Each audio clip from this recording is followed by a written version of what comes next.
ఒకప్పుడైతే నేను చాలా మగ్గం వర్క్ చేసేదాన్ని బ్లౌజులకి.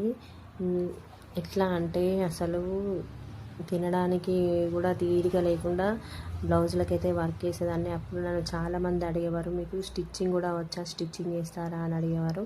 కానీ నాకు స్టిచ్చింగ్ వచ్చు, కానీ అప్పుడు అంత ఇంట్రెస్ట్గా స్టిచ్చింగ్ చేసేదాన్ని కాదు. ఎందుకంటే నాకు స్టిచ్చింగ్ చేసేటప్పుడు చాలా మిస్టేక్స్ అవుతాయి. అది విప్పుకుంటూ కుట్టడం అంటే చాలా ఇబ్బందిగా ఉంటుంది. అందుకని నేను స్టిచ్చింగ్ అంటే ఇంట్రెస్ట్గా చేయకుండా మగ్గం వర్క్ అయితే చేసేదాన్ని. మగ్గం వర్క్ చేయడం అంటే చాలా ఇంట్రెస్ట్. ఇక్కడ చూడండి, నేను ఫ్రంట్ పీస్లు 2 లెఫ్ట్ అండ్ రైట్ వేయాల్సింది 2 లెఫ్ట్ సైడే స్టిచ్చింగ్ చేశాను. ఇట్లాంటి మిస్టేక్స్ అయితే చాలా జరుగుతాయి. అందుకోసమని నేనైతే ఎక్కువ మగ్గం వర్క్ చేసేదాన్ని, బ్లౌజులు స్టిచ్చింగ్ తక్కువ చేసేదాన్ని. కాకపోతే ఈ మధ్యలో మగ్గం వర్క్ చేయడం వల్ల నాకు బాగా నొప్పి వచ్చింది. అందుకోసమని నేనైతే ఏదో అట్లా టైంపాస్గా ఖాళీగా ఉండకుండా బ్లౌజులు అయితే స్టిచ్చింగ్ చేస్తున్నాను.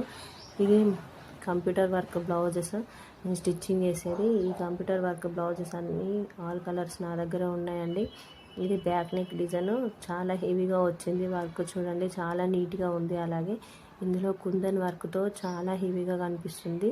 ఇది హ్యాండ్స్ డిజైన్ అండి. హ్యాండ్స్ డిజైన్ కూడా చాలా హెవీగా వచ్చింది. టోటల్గా బ్లౌజ్ అయితే ఇలా స్టిచ్చింగ్ చేశాను. ఇట్లాంటి కంప్యూటర్ వర్క్ బ్లౌజులు అయితే all colours and all designs నా దగ్గర అవైలబుల్గా ఉన్నాయండి. కావాలన్న వారు కామెంట్ చేయండి.